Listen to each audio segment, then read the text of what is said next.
अस्सलाम वालेकुम बच्चों। आज का जो हमारा टॉपिक है हमने स्टार्ट करना है। हमने पीछे जो स्टार्ट किए थे वो हमारे डीएनए इन्वेलप्ड वायरसेस थे जो हमने कंप्लीट कर लिए थे। उसके अंदर मैंने आपको जो करने वाले थे वो करा दिए थे, बाकी मैंने उनके बारे में बता दिया था कि क्या क्या करना है क्या नहीं करना। ठीक है। अच्छा, इसमें हमने ये वाले हर्पीज़ वायरसेस पढ़े थे। हर्पीज़ वायरसेस में सिंपलेक्स वायरस 1, 2, ठीक है, साइटोमेगालो भी पढ़ लिया। एप्स्टन बार का मैंने आपको बता दिया था कि ये आपके पास कैंसर कॉजिंग होता है। इसके स्ट्रेन्स होते हैं दो जो कैंसर करवाते हैं। उसके बाद वेरिसेला ज़ोस्टर भी मैंने आपको पढ़ा दिया था। ठीक है। हेपेटिनो मैंने बताया था कि हेपेटाइटिस हम पढ़ेंगे तो उसमें हम पढ़ लेंगे। पॉक्स वायरस जो है वो वैसे ही इरेडिकेट हो चुका है तो इसलिए इसको पढ़ने की ज़रूरत नहीं है। ठीक है। उसके बाद आते हैं डीएनए नॉन इन्वेलप्ड वायरसेस पे।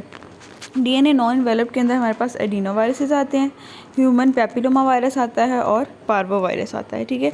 इसमें से बच्चों आपने ये दोनों पार्वो और ये जो है ना ये इंपॉर्टेंट नहीं है। आपने करना कौन सा पैपिलोमा जस्ट रीड कर लें। ठीक है, क्योंकि ये भी आगे कैंसर की डेवलपमेंट में यूज़ होता है तो नियोप्लेजिया के अंदर आता है ये। और आप फोर्थ ईयर के अंदर जब स्पेशल पैथोलॉजी पढ़ेंगे तो उसके अंदर आएगा पैपिलोमा का जिक्र।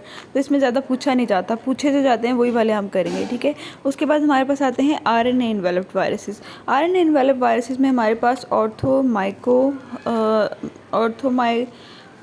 माइक्सो वायरसेस आते हैं जिसके अंदर हमारे पास इन्फ्लुएंजा वायरस आता है। और उसके बाद पैरामिक्सो वायरसेस आते हैं जिसमें हमारे पास measles, mump, respiratory syncytial virus and para influenza virus आता है। उसके अलावा कोरोना वायरस आ जाता है। ठीक है। दैन टोगा वायरस आ जाता है। टोगा वायरसेस के अंदर हमारे पास रूबेला, रेब्डो वायरस और रेबीज़ ये सारे आते हैं। ठीक है। उसके बाद ह्यूमन टी सेल लिम्फोट्रॉपिक वायरस आता है जिसमें रेट्रो वायरसेस आते हैं, एचआईवी वगैरह करवाने वाले। उसके बाद फिलो वायरसेस आते हैं, फिलो वायरसेस आते हैं जिसमें हमारे पास दो वायरसेस हैं, एब्डा वायरस और मैरबर्ग वायरस आता है। ठीक है। इनको हमने नहीं करना, फिलो वायरस नहीं करने वाले। ठीक है। इसमें से हमें देखते हैं कौन कौन से करने हैं हमने।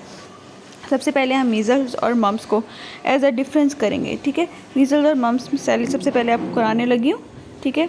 तो सबसे पहले अगर हम बात करें मीज़ल्स की तो मीज़ल्स को पहले हम डिस्कस कर लेते हैं। बच्चों यहाँ पे ना नोट्स में थोड़ी सी कन्फ्यूजन हो गई थी। नीचे था ना मैंने मीज़ल्स के क्लिनिकल फीचर्स मम्प्स में लिख दिए थे, मम्प्स के उसमें लिख दिए थे, तो मैंने जो है ना हेडिंग्स चेंज कर दी थी। ठीक है। अच्छा, सबसे पहले मैं आपको बता दूँ मीज़ल्स का। मीज़ल जो है वो आपके पास पैरामिक्सो वायरसेस हैं और पैरामिक्सो वायरस क्लास से है ना, तो ये सिंगल स्टैंडर्ड आरएनए वायरस है और इसमें जो डिज़ीज़ है आपकी मीज़ल्स हो रही है। ठीक है। मीज़ल्स में क्या होता है, मैकुलोपैपुलर रैशेस बनते हैं। ठीक है। उसके बाद हम इसके कुछ इंपॉर्टेंट प्रॉपर्टीज़ पे आएंगे। हमने वही सीक्वेंस लेकर चलनी है, प्रॉपर्टीज़, देन ट्रांसमिशन, देन इसकी पैथोजेनेसिस, देन इसके क्लिनिकल फीचर्स। ठीक है। उसी सीक्वेंस में मूव करना है, फिर उसके बाद डायग्नोसिस। ठीक है। ऐसे ही मूव करना है। अच्छा, सबसे पहले मैं इसकी इंपॉर्टेंट प्रॉपर्टीज़ बता दूं तो दो टाइप के इन्वेलप स्पाइक होते हैं। ठीक है। ये देखो इन्वेलप्ड है ना, ये single standard RNA enveloped viruses हैं, इनके ऊपर एक इन्वेलप है। अच्छा, जो इन्वेलप है ना, इन्वेलप के ऊपर है स्पाइक्स, ऐसे करके ना स्पाइक्स बनी हुई हैं। ठीक है। स्पाइक अब हैं दो टाइप्स की। ठीक है। ऐसे करके स्पाइक्स हैं। स्पाइक्स अब दो टाइप के हैं। एक जो है one with haemagglutinin activity, एक जो है वो स्पाइक उसकी हीम एग्लूटिनिन एक्टिविटी है। दूसरी जो है उसकी सेल फ्यूजिंग और हीमोलिटिक एक्टिविटी है। मतलब दूसरी टाइप ऑफ स्पाइक है ना, उसने क्या करना है, सेल आपकी बॉडी के सेल के साथ अटैच होके सेल के साथ फ्यूज़ हो जाना है, उस एरिया को हीमोलाइज करना शुरू कर देना, हीमोलिटिक एक्टिविटी होती है। ठीक है। और दूसरी वाले की हीम एग्लूटिनिन एक्टिविटी होती है, अंदर जाके हीम एग्लूटिनेशन करानी होती है उसने। उसके बाद ट्रांसमिशन आ जाती है। ट्रांसमिट कैसे होना है, इसने रेस्पिरेटरी ड्रॉपलेट्स के ज़रिए ट्रांसमिट होना है, वाया कफिंग, स्नीजिंग।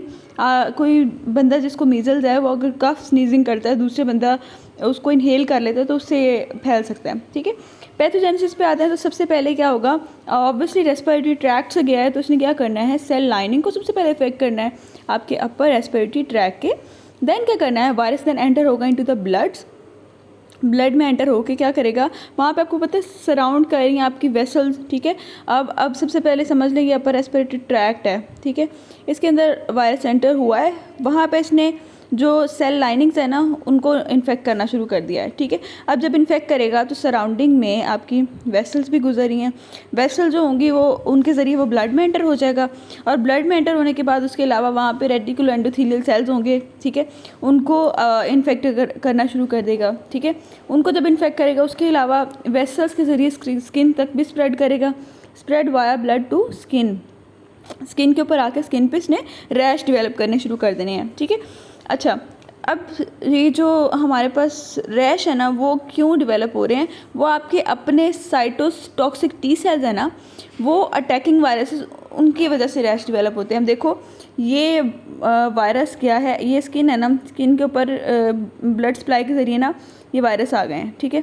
आपकी बॉडी के अंदर साइटोटॉक्सिक टी सेल्स हैं, ठीक है। उन्होंने ये जिन सेल्स के, स्किन के सेल्स के अंदर जिनके, आप देखो स्किन के सेल्स है ना, स्किन के सेल के अंदर एंटर हो जाएगा ये वायरस। स्किन के सेल के अंदर जब वायरस एंटर होगा तो वो रिप्रेजेंट करेगा अपने ऊपर MHC1, ठीक है, जो इम्यूनिटी का पार्ट में आपको पढ़ेंगे आप लोग। अच्छा, MHC1 जब प्रेजेंट करेगा, इसके ऊपर ये एंटीजन प्रेजेंट करेगा जिसमें ये वायरस का कुछ ना कुछ पार्ट होगा। ये सिग्नल होता है कि भाई मेरे पास वायरस है, ठीक है। अब क्या होगा, आप यहाँ पे आएंगे आपके साइटोटॉक्सिक टी सेल्स आपकी इम्यूनिटी के, ठीक है, वो ऐसे हॉरर किस्म के बना देते हैं हम ऐसे करके, ठीक है। उसने आके क्या करना है, इसको डिटेक्ट किया, उसने इस पूरे सेल को ही इंगल्फ कर लेना है, ठीक है। उसने सेल को इंगल्फ करके तबाह कर देना है, ठीक है। ये वाला इस तरह का कुछ काम होता है। इन साइटोटॉक्सिक टी सेल्स की वजह से ही रैश बनता है। बेसिकली ये वायरस रैश नहीं करा होता, ये स्किन सेल्स में एंटर होता है, तो वो उसकी वजह से जो साइटोटॉक्सिक टी सेल की वजह से जो डिस्ट्रक्शन होती है ना, उसकी वजह से रैश डेवलप होता है, ठीक है। और इसी एंटीबॉडी उसके ऑब्वियसली, जैसे साइटोटॉक्सिक टी सेल्स ने सेल को बर्स्ट वगैरह किया है, तो ऑब्वियसली हेल्पर टी सेल्स भी तो एक्टिवेट होंगे ना। हेल्पर टी सेल्स क्या करेंगे, वो आपके जो क्या कहते हैं एंटीबॉडीज़ बनाना शुरू कर देंगे, ठीक है। वो आगे सिग्नल देंगे एंटीबॉडी की फॉर्मेशन के लिए to the plasma cell. Plasma cells antibody बनाएंगे उस वायरस के ख़िलाफ़, ठीक है। जब वायरस के ख़िलाफ़ एंटीबॉडी बनेंगी तो एंटीबॉडी मीडिएटेड वेस्कुलाइटिस हो जाएगा। ऑब्वियसली एंटीजन होगा, एंटीजन के खिलाफ एंटीबॉडी आएगी, एंटीजन एंटीबॉडी कॉम्प्लेक्स बनेगा, और जहाँ पे बनेगा वहाँ पे इन्फ्लेमेशन होगी, वेसल्स के अंदर होगी ऑब्वियसली।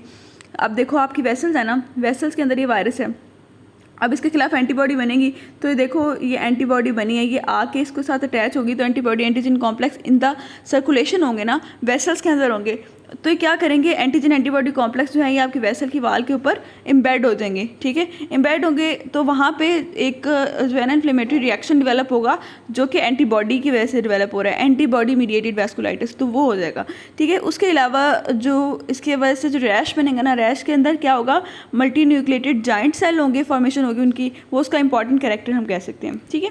उसके बाद इसके खिलाफ जो इम्यूनिटी डेवलप होती है, ऑब्वियसली एक बंदे को अगर मीजल्स हो गया है ना, उसके खिलाफ बॉडी में एंटीबॉडीज़ बनेंगी, ठीक है। एक एंटीबॉडीज़ होंगी जो फ़ौरन उस वक्त रिएक्ट करेंगी, वेस्कुलाइटिस वगैरह कराएंगी। एक टाइप ऑफ एंटीबॉडी होती है जो फ्यूचर के लिए रिस्टोर हो जाती है, आपकी बॉडी के अंदर काफ़ी देर तक रहती है, वो उसी के बारे में बताया हुआ कि लाइफ लॉन्ग इम्यूनिटी होती है, कि दोबारा अगर मीजल्स का वायरस आएगा तो उसको फ़ौरन से पहचान के उसको ख़त्म कर देंगी ये, ठीक है।